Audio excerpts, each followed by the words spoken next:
The Tuesday nothing promised alarm. The day was completely ordinary and the city lived its usual routine. Anja returned from school around 3 in the afternoon. Her mother saw her only briefly.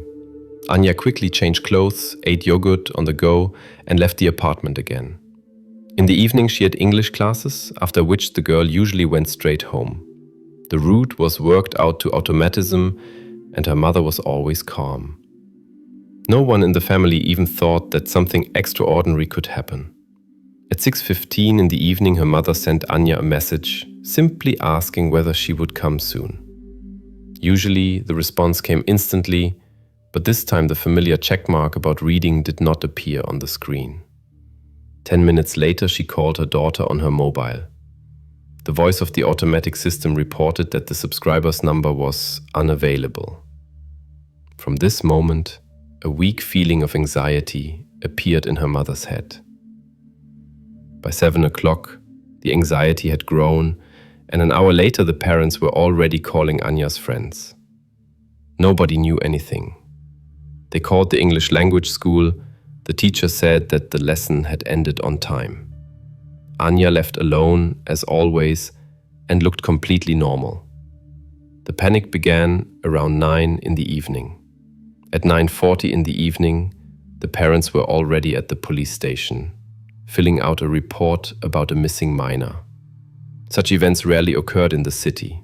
Anja was an ordinary schoolgirl, quiet, a little shy, with good academic performance. There were no behavioral problems. There was no logic in her disappearance.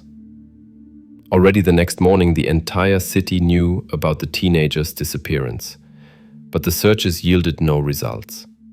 The police worked through versions, studied surveillance cameras, spoke with everyone who could have seen anything, but seemed to hit a wall of silence and uncertainty.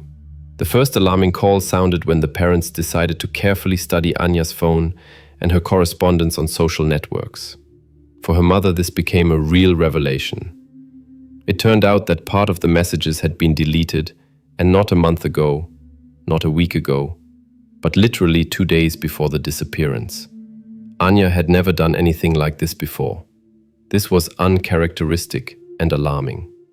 But the most frightening discovery was the last message sent by Anja to her best friend. The phrase was short and cut off in the middle of the thought. "I am a little afraid, but he is good." Who this he was, the friend could not answer. She said that she had not noticed anything suspicious, but this did not sound very convincing.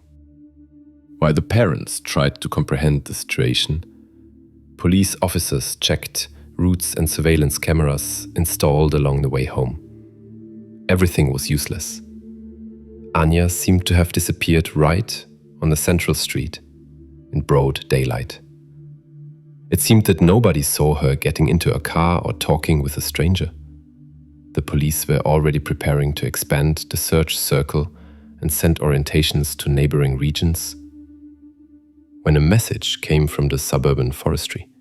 The territory guard of the forest park noticed something strange that made him call the police. On one of the forest paths, he saw an empty energy drink can and next to it a broken bracelet. The police, examining the find, quickly understood that these were not random things. The bracelet did not belong to the missing girl. It was too big and clearly masculine. And the energy drink seemed completely out of place in such a location. Several hours later, in the depths of the forest belt, approximately 300 meters from the main road, they discovered what made the operatives change the wording in the reports from missing without trace to crime. It became clear that Anja would never return home. At this same moment, the active formation of the first suspicions began. The first to be questioned was Anja's classmate named Maxim. The police immediately noted that Maxim showed obvious interest in her, wrote her messages, often put likes under all photos and comments. But on the day of Anja's disappearance, Maxim unexpectedly did not come to school. Nobody could explain the reasons for his absence. The police visited the apartment where Maxim lived with his parents. At first glance, everything was ordinary. The teenager was noticeably nervous, but this could be attributed to stress. However, during a superficial examination of Maxim's room, the police unexpectedly found Anja's personal item, a small notebook with her handwriting. Maxim was clearly confused, could not explain how it got to him, and tried to claim that he knew and did nothing. But the police did not rush to conclusions. Questions also arose about Anja's stepfather. His behavior from the very beginning caused tension among the operatives. The man was excessively fussy, was the first to volunteer to help in the search, but later could not clearly explain his exact whereabouts during the hours when his stepdaughter disappeared. He had to change his testimony several times, which only increased police suspicions.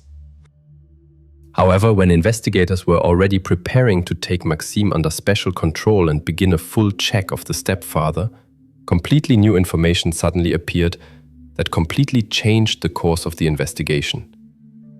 Anja's friend, with whom the police spoke again, unexpectedly remembered a key detail previously overlooked. She said that she was communicating with someone older than herself. He told her his age, only 18 years old. She was sure that he was telling the truth, but I now doubt it. This simple phrase turned everything upside down. It became clear that there was much more hidden and much less obvious in this case. Ahead of the police awaited weeks of agonizing investigation before they would learn the true age of this 18-year-old guy, 36 years old. But while the investigation knew almost nothing except that right now the real criminal walks among ordinary city residents and knows much more about what happened than the police. And until the moment when the true details of the tragedy surface, it is still too far away. The appearance of new information instantly changed the direction of work of the investigative group. The police, who just a few hours ago were almost certain of Maxime's involvement, sharply shifted focus to the personality of the unknown person from the network. The priority task became the attempt to restore deleted correspondence on Anja's social networks, since it was there, apparently, that the answers to the most important questions were hidden. It turned out that Anja actively used several social networks. In addition to the standard set of applications installed on the phone of every teenager her age, she had profiles on less common platforms. This complicated the task of forensic specialists, but it was in one of such inconspicuous applications that the police discovered the first key link. There, among the usual short dialogues with friends and classmates, was correspondence with a user under the name Kirill Smirnov. The profile looked typical for a guy 17 to 18 years old, a minimal number of photos, one general one from behind, a couple of ordinary quotes taken from the network.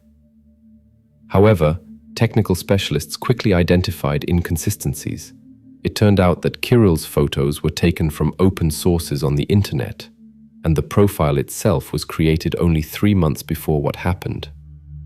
Obviously, the correspondence was conducted from a fake account whose purpose was deception. It became clear to investigators that Kirill Smirnov did not actually exist. They were dealing with manipulation carefully planned and implemented by a person perfectly aware of the consequences of his actions. Forensic experts gradually recovered every word of correspondence, every deleted message. The work proceeded slowly but brought results. At first, the communication was banal, devoid of dangerous signs. The user, calling himself Kirill, showed simple human attention, asked about studies, supported in conflict situations with girlfriends, was interested in hobbies. But after several weeks, alarming changes began to be traced in the dialogues. The unknown person gradually steered conversations to personal topics, carefully probing boundaries.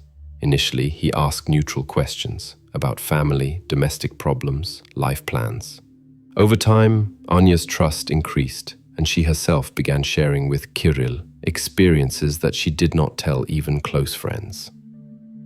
Technical specialists clearly saw how methodically he led her to create an illusion of closeness and trust. The manipulation was calculated and extremely professional. Simultaneously, investigators conducted interviews with everyone who had even minimal contact with Anja.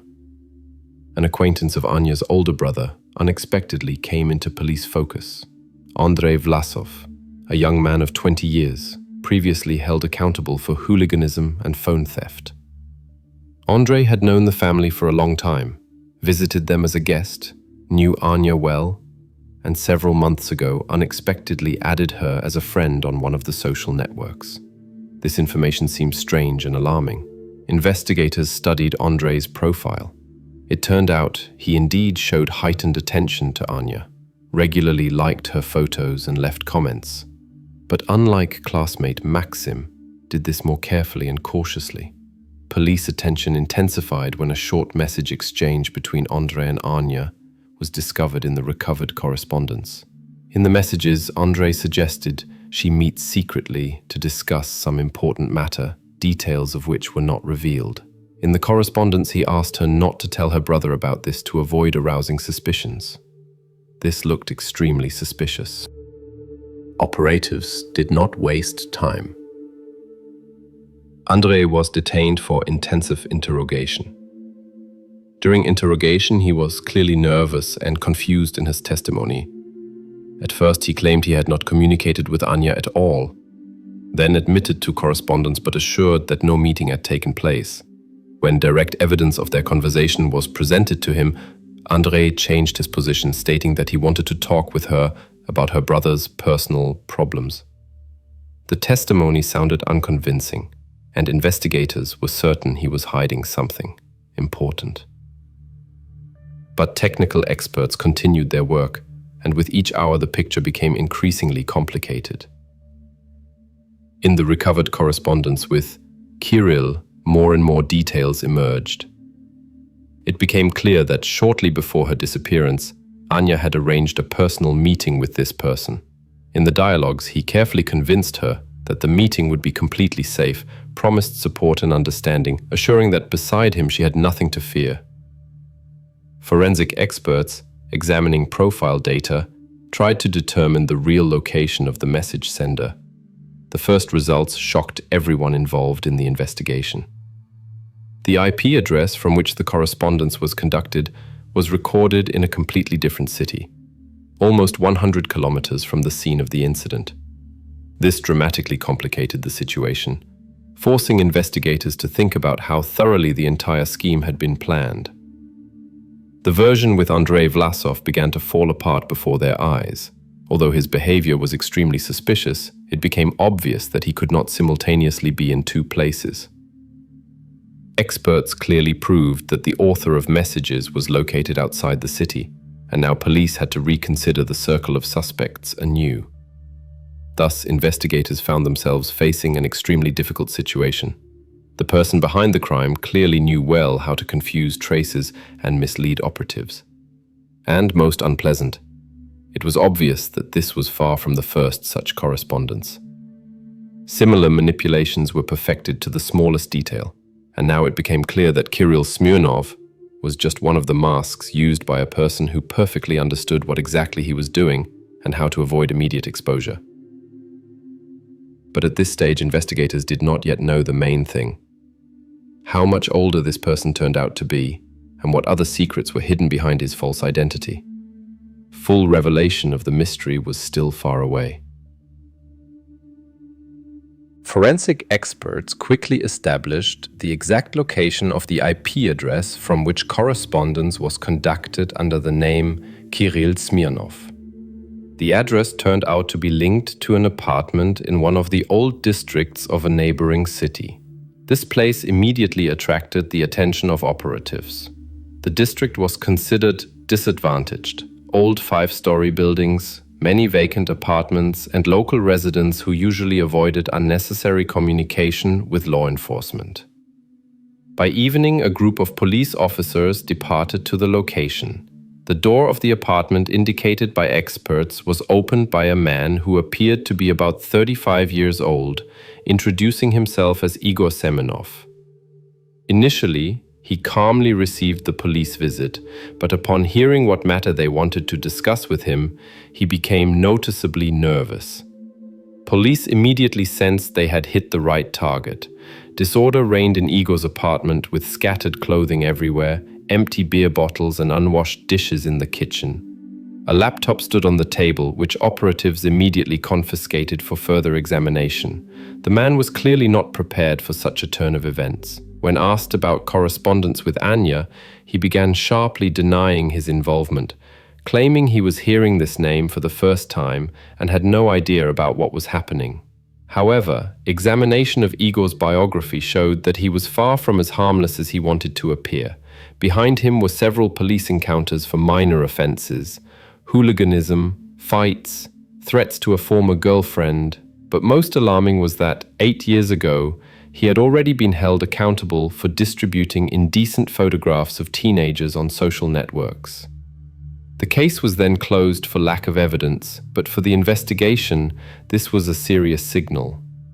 While investigators conversed with the man, forensic specialists thoroughly studied the laptop, trying to find at least some clue.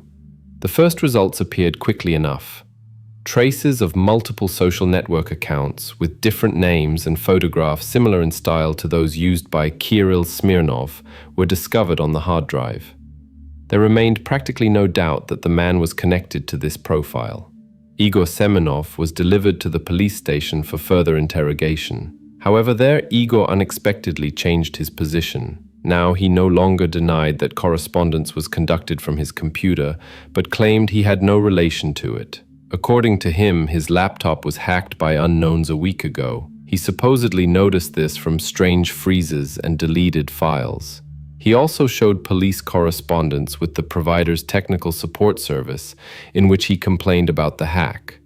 Such arguments seemed a weak excuse, but investigators were obligated to check this version as well. Meanwhile, the search in Igor's apartment continued. Police awaited another unpleasant discovery. In the closet, among the man's belongings, items of clothing were found that were clearly intended for teenagers. These were jeans, t-shirts, sweatshirts. Everything looked quite new and clearly inappropriate for him in size and style. The investigation's questions became increasingly harsh and specific, but Igor insisted these were things belonging to his younger cousin, supposedly forgotten during his last visit. However, the investigation was not rushing to trust such excuses. Neighbors in the building also added alarming information. They told that Igor often brought home young girls, and they looked quite youthful. One of the neighbors remembered how once late in the evening she heard loud screams coming from the man's apartment. No one called police then, deciding it was an ordinary family conflict. Now, all these details acquired a completely different, frightening shade. The investigation began to dig deeper into Igor Semyonov's history, simultaneously checking his alibi and determining his movements on the day of Anja's disappearance. At this moment, it seemed that the criminal was almost caught. The case was close to a logical conclusion, and the police believed that uncovering the question of who was hiding behind the fake profile was merely a matter of time. However, the results of the investigation turned out to be unexpected and confused the situation even more. Data from surveillance cameras obtained from the house and neighboring stores showed that on the day of Anja's disappearance, Igor indeed did not leave the boundaries of his city. Neighbors confirmed that they saw him several times during the day, and in the evening, he ordered food delivery to his home, which was also recorded by the delivery service and receipts from his bank card. In addition, the IP address of Igor's computer, from which most of the messages were sent, was used on the day of the crime, only in the morning. After that, the correspondence was conducted from another device and another geolocation, which experts established through digital traces. This meant only one thing. Despite all the suspicions and found evidence, Igor Semyonov physically could not have been present at the scene of the crime. He really was in another city and had no opportunity to reach the forest belt where Anja was later discovered. This discovery completely destroyed the already practically formed version. The police were forced to admit that Igor, despite his clearly suspicious past and the items found in his apartment, could not have committed the crime with his own hands. The investigation reached a dead end, and the investigators again found themselves faced with the task of finding the one who was directly near Anja on the day of her disappearance. But the main and frightening conclusion was obvious. Someone else, much more careful and cunning, continued to remain free, hiding behind someone else's IP address, someone else's profile, and someone else's name. And this time, the investigation could not allow itself a single mistake. After the version with Igor Semyonov completely fell apart, the operatives were forced to return back to the very beginning of events to understand why Anja's environment did not notice how dangerous her communication on the internet had become. For this, the police began to communicate repeatedly and more carefully with her loved ones and teachers. Trying to catch details missed the first time. Anja's parents, Elena and Pavel, admitted that recently their daughter's behavior had changed. She became noticeably quieter and more silent, began to shut herself in her room, avoiding communication even with relatives. But there was nothing surprising in this. The family attributed this to the difficult teenage years that are talked about so much. Elena remembered that when they tried to talk with Anja about what was happening, she always answered the same way: "Everything is fine, Mom, just tired." Pavel admitted that he was very troubled that Anja began to avoid common family dinners and generally tried to appear less often before her parents' eyes. But he explained this by the usual desire of a teenager to have personal space. According to the parents, there were no other alarming signals that could indicate something serious. Nevertheless, the investigators were sure that there must exist signs that could indicate the presence of a problem. For a deeper understanding of the situation, they called in for questioning the teachers of the school where Anja studied. The conversation with the class teacher quickly gave the first results. The teacher told that in the last few months, Anja began to miss some classes. Her absences were irregular, but repeated with a certain periodicity. At the same time, the usually excellent and responsible student provided no explanations, but simply asked to mark her in the journal due to family circumstances. The parents, as it turned out later, were absolutely unaware of this. When asked why the school did not inform the parents, the teacher just shrugged, saying that Anja had always been diligent and well-behaved, and therefore she did not want to raise unnecessary noise. The school simply turned a blind eye, considering her absences an insignificant episode related to some family or personal problems of the teenager. Only now did it become clear that this was a serious mistake.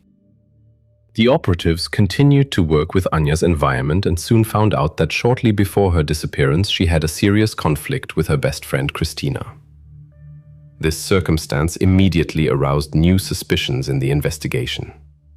Christina was Anja's age, and it seemed she should have known about all her problems and experiences more than others. In a personal conversation with the police, Christina first denied the existence of a conflict, but soon admitted that there was a serious quarrel between them literally a week before Anja's disappearance.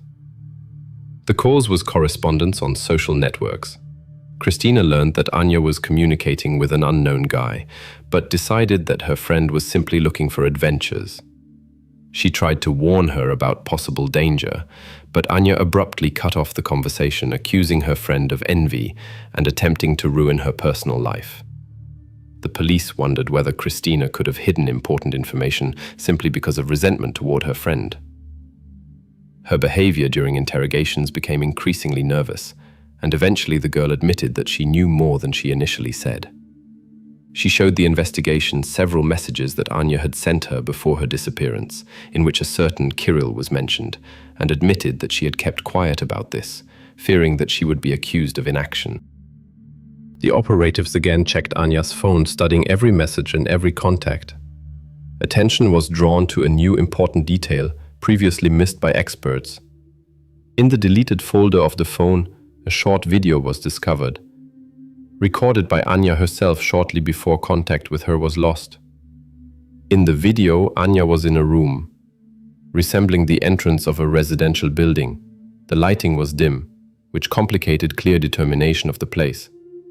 Apparently, she was filming the video herself, holding the phone in her outstretched hand.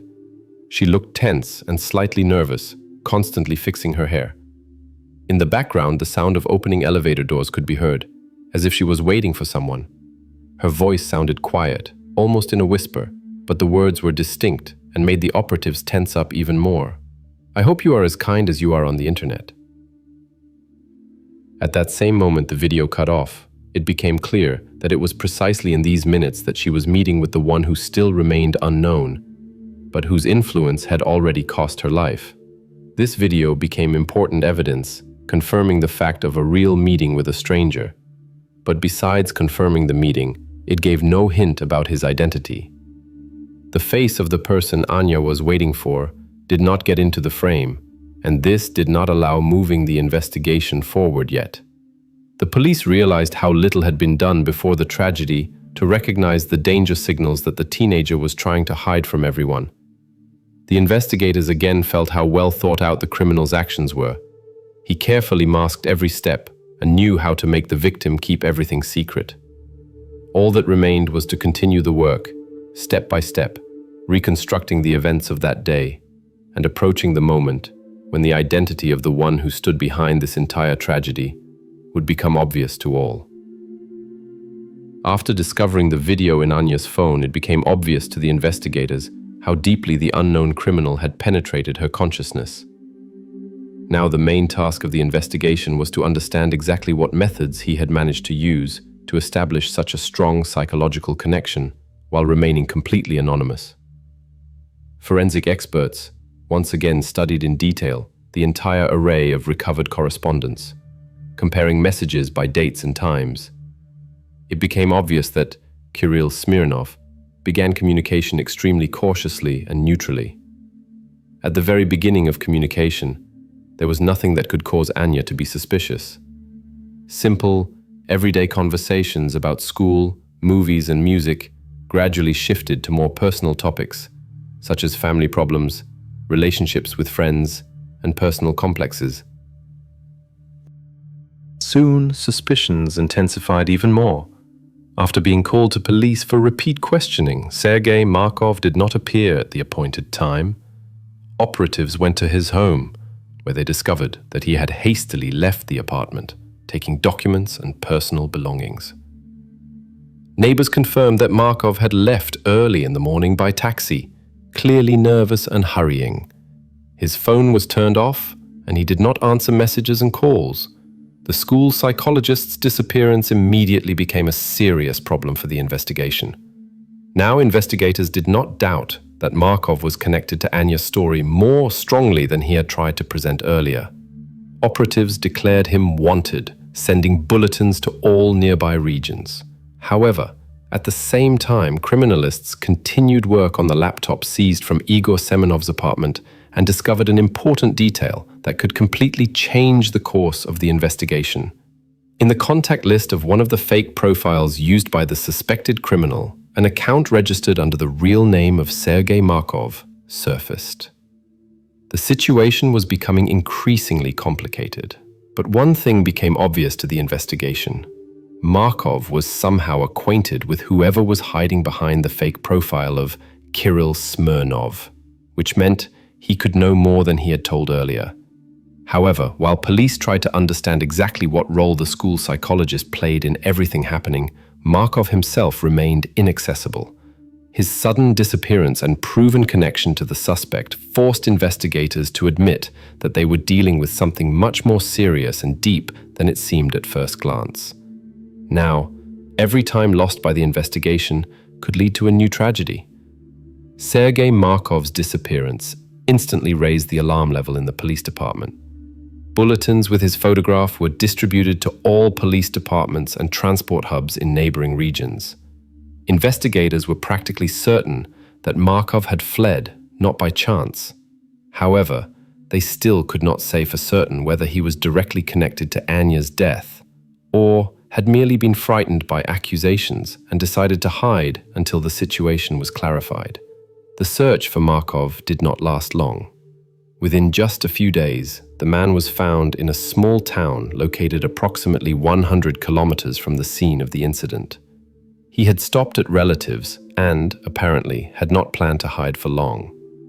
During detention, Markov offered no resistance and looked not so much frightened as confused. He immediately told investigators that he had left for personal reasons that were not connected to the investigation in any way. During questioning, Sergei Markov said that he had left the city because of worsening debt obligations that arose after an unsuccessful attempt to open his own business. Verification of his testimony confirmed that the psychologist indeed had financial problems, and his version looked convincing. Additional checks of his phone and correspondence also revealed nothing that would indicate his personal meeting with Anja outside of school. The correspondence that had caused suspicions earlier was recognized as inappropriate, but had no criminal subtext. Gradually, police acknowledged that Sergei Markov was not directly involved in Anja's disappearance, although his behavior had initially caused serious suspicions. However, during this same period, digital technology specialists were able to study more deeply the activity of the user hiding under the name Kirill Smirnov. Now, with complete certainty, it was established that this person had been creating false accounts on various social platforms for several years, and even registered on popular dating sites, constantly choosing an age no older than 18. Using the same photographs downloaded from open sources, he created an image of a benevolent teenager capable of listening to and understanding his interlocutor. Profilers from the criminalistic department confidently stated that the manner of communication and psychological techniques used were extremely professional and methodical. This clearly indicated a person older than 30, having either education in the field of psychology or great life experience, allowing him to masterfully manipulate the trust and emotions of teenagers. It became clear that police were dealing with a person who systematically and carefully chose potential victims, consciously avoiding revelation of his real identity. At the same time, the investigation faced a new, frightening situation. An urgent report came from a neighboring district about the disappearance of another schoolgirl. Parents of 15-year-old Valeria reported that their daughter had not returned home after an evening walk with friends. Alarming parallels with Anja's story immediately forced investigators to combine both cases, suspecting a serial nature of the crimes. The circumstances of Valeria's disappearance were almost identical. The girl stopped answering phone calls 2 hours after she was last seen. Friends told police that on the eve of her disappearance, Valeria had been actively corresponding on social networks with a certain guy named Daniil. Checking the account instantly confirmed operatives' fears. The profile turned out to be fake and had been created recently, less than a month ago. The style of messages was strikingly similar to how Kirill Smirnov had communicated with Anja. This was no longer a coincidence. It was clearly about the same person. Operatives immediately began large-scale searches, mobilizing all available forces. Every hour was becoming decisive, and police understood this perfectly. However, the situation changed drastically when a day after Valeria's disappearance, a message came from local residents who had found her on the outskirts of a neighboring district. The girl was alive, but was in a state of deepest shock and could remember nothing. Valeria was taken to the hospital and handed over to doctors. The medical staff informed the investigation that she had been diagnosed with severe emotional shock and partial memory loss due to severe stress. Physically, the girl had suffered almost no harm. However, she could not tell the police anything about the attacker or about what exactly had happened to her during those 24 hours when she was in the hands of the unknown person. The situation proved extremely difficult. The police received confirmation that the criminal had not stopped after the tragedy with Anja and continued his actions, becoming increasingly dangerous and unpredictable. Now the investigation clearly understood that they were dealing with a person who was not simply seeking another victim, but carefully planning each of his actions and capable of remaining unnoticed until the last moment. The forensic specialists began to study all available correspondence even more deeply, trying to find at least some details that could lead to the solution. However, each time when it seemed that they were approaching an answer, the criminal remained one step ahead, leaving behind only fragments of information and disturbing uncertainty. The police understood that the only real possibility to reveal his identity would be the return of Valeria's memory, who at the moment could not provide anything valuable for the investigation. And while the police made every effort to connect all the threads leading to the person hiding behind the mask of a teenager on the network, he still remained unknown, free, and most terrifyingly, capable of repeating everything again at any moment. After Valeria was found, the investigation had no doubt that both cases were directly connected to each other. These were not simply coincidences, but thought-out and systematic activity of one and the same person. The investigators began to study more carefully the surveillance cameras covering territories close to the places where both schoolgirls had disappeared. Thorough work brought results.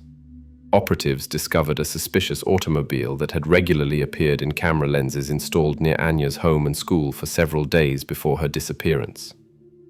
The car, a dark blue sedan with a noticeable dent on the right wing, regularly parked nearby, and its driver, a middle-aged man, had been spotted several times in close proximity to the route Anja used to return home. This discovery gave the investigation a new serious lead. Police officers quickly established the owner of the automobile. It turned out to be 36-year-old Nikolai Lazarev, working as a sales manager in one of the firms of a neighboring city. Lazarev had never previously been brought to criminal responsibility, was officially unmarried, lived alone, and outwardly did not arouse suspicion. However, investigators were alerted by the fact that Nikolai actively used social networks and frequently visited various forums popular among teenagers. Operatives began secret information gathering about Lazarev. After several days, they managed to speak with his closest acquaintances and colleagues. The very first conversations with Nikolai's circle confirmed that the man showed specific interest in very young girls.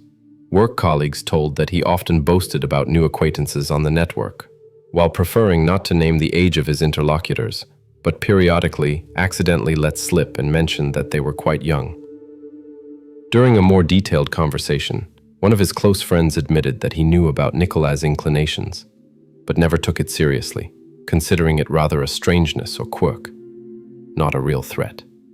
Another acquaintance stated that he had once even tried to talk to him about this, but Lazarev abruptly cut off the conversation, declaring that he was simply joking and had nothing bad in mind.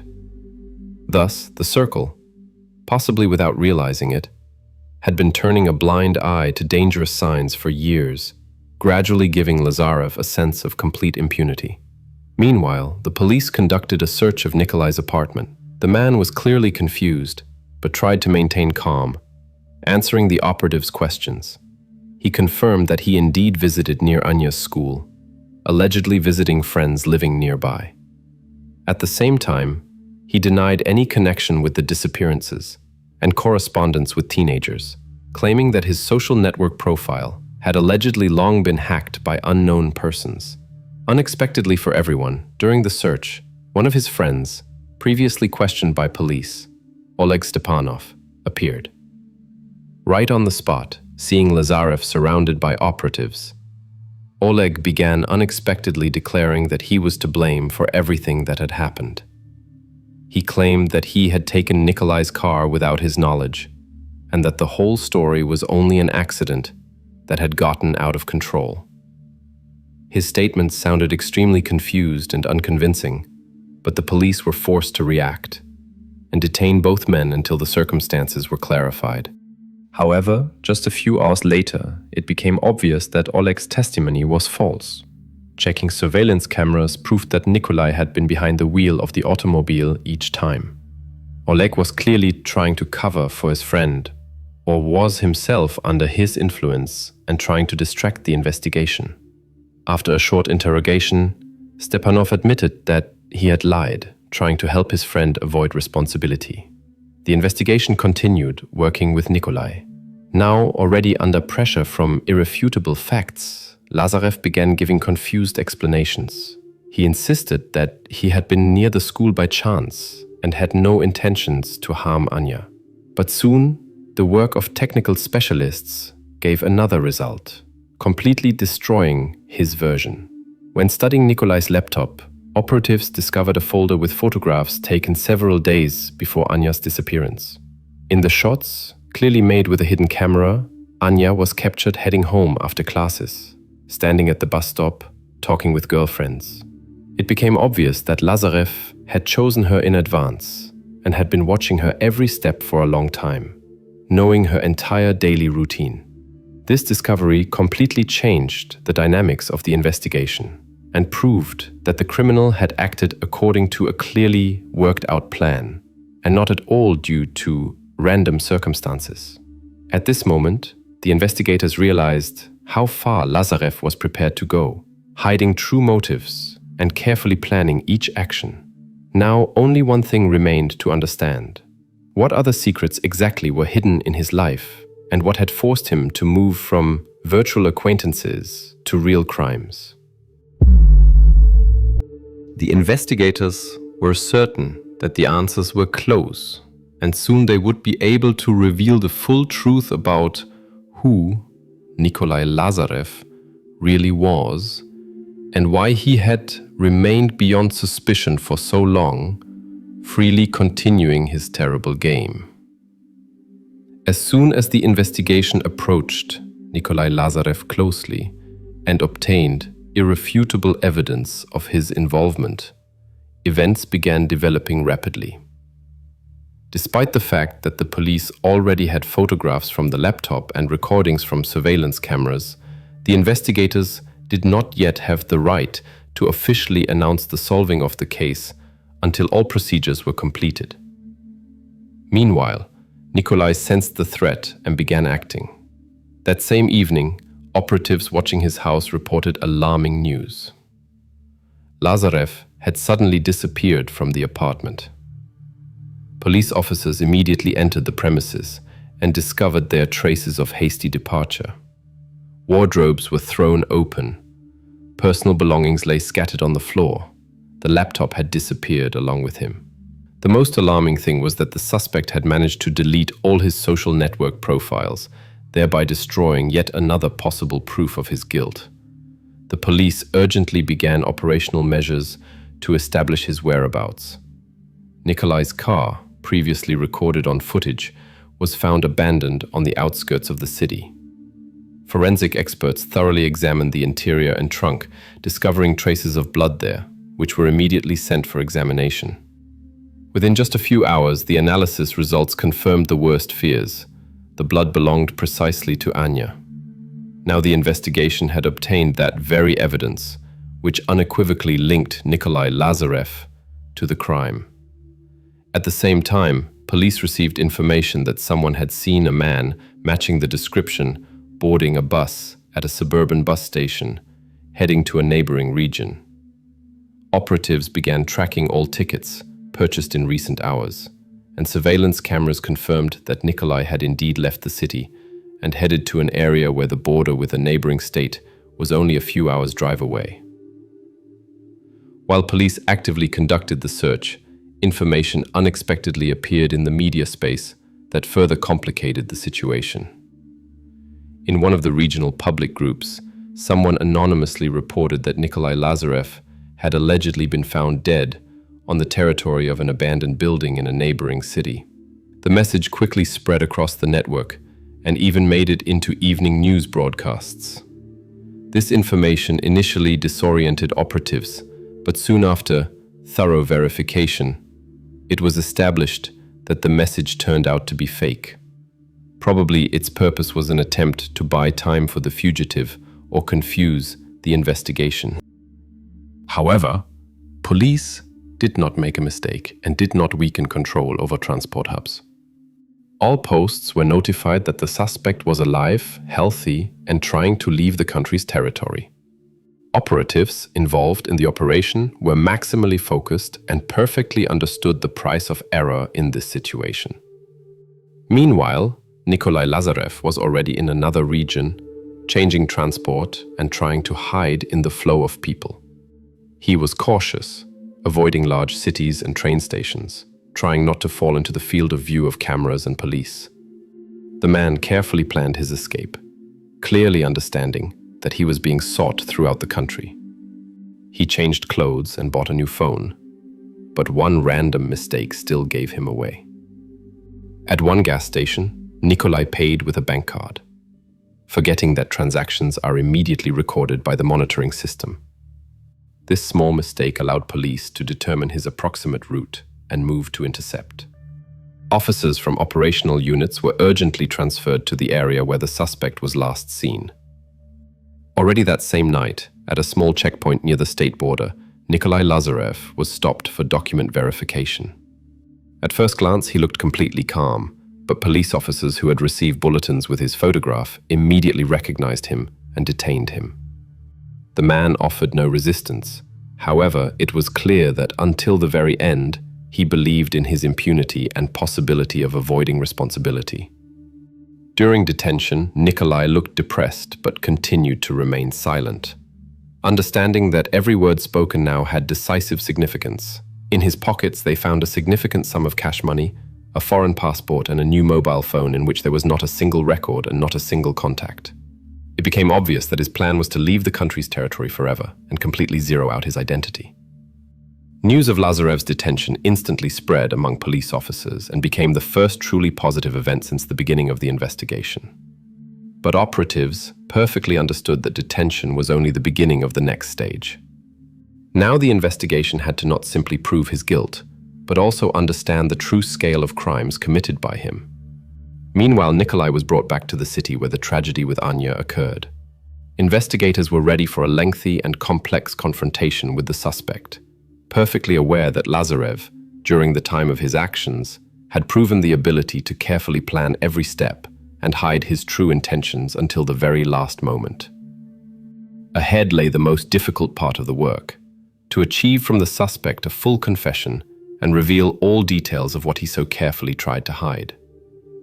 The detention of Nikolai Lazarev, as it turned out, was only the beginning of revealing the entire horrifying truth. Already in the first hours of interrogation, investigators found out that his real name was not Nikolai Lazarev, but Alexei Grigoriev, a 36-year-old man with a serious criminal past. He had already been brought to criminal responsibility more than 10 years ago on charges of a serious crime, but then managed to avoid serious punishment due to lack of evidence. When investigators placed before Alexei the results of examinations, photographs and digital traces which he had not managed to completely erase, the suspect quickly understood that denying the obvious was senseless. Already on the second day of interrogations, Grigoriev began giving first testimony, coldly and cynically explaining his actions. Without the slightest sign of emotion, he detailed how over several months he methodically built trust with Anja through social networks, carefully hiding his true age and real intentions. Alexei confessed that he perfectly understood how vulnerable a teenager of that age was to attention and compliments from an older but outwardly young guy. Using the image of 18-year-old Kirill Smirnov, he conducted correspondence with Anja so skillfully that the girl never for a second doubted the truthfulness of his words. All her doubts and fears he methodically calmed, assuring that he would always be nearby, support and understand her. Over time, trust in Kirill became absolute for Anja, and the girl could not even imagine that her correspondent was capable of harming her. Grigoriev calmly explained to investigators that the day and place of meeting were chosen by him in advance and thoughtfully. He suggested to Anja to meet in the entrance of a high-rise building near her home, convincing her that this was absolutely safe, and promising simply to talk privately, away from prying eyes. Alexei admitted that he had examined the place in advance, making sure there were no cameras, and calculated the route from the entrance to the car beforehand.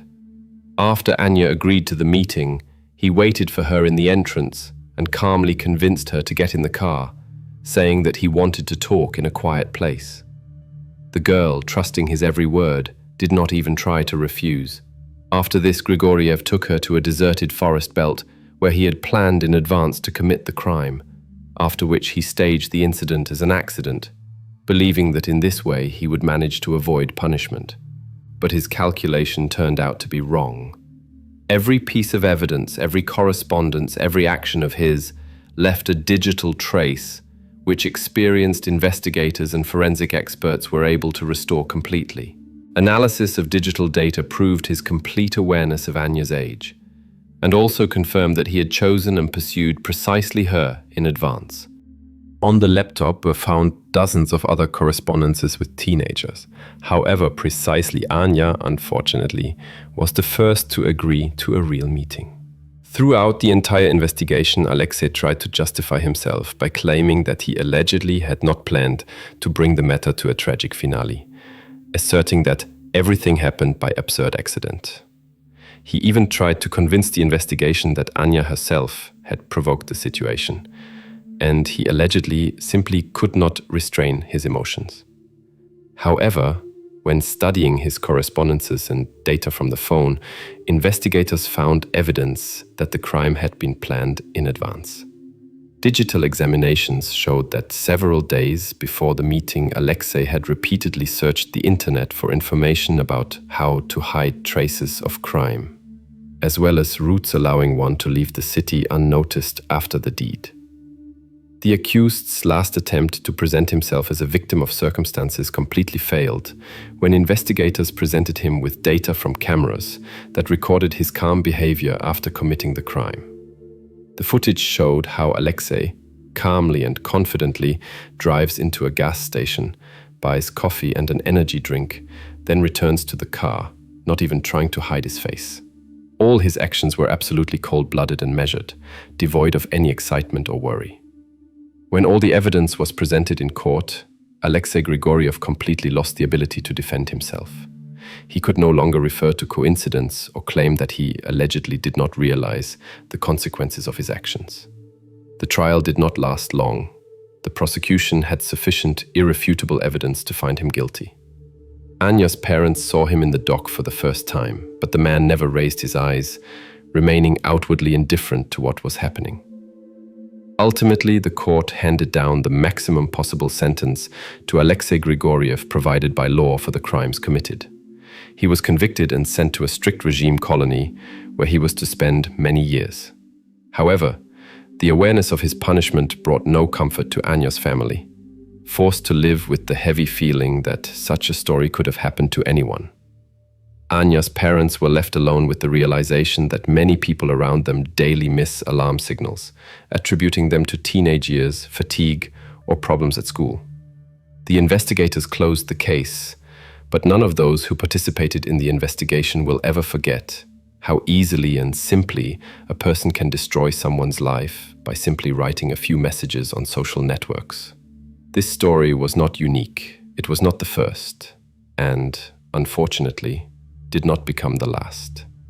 But it was precisely this story that made many think and once again understand how fragile the line between the virtual and real world is, and how quickly and tragically it can be crossed.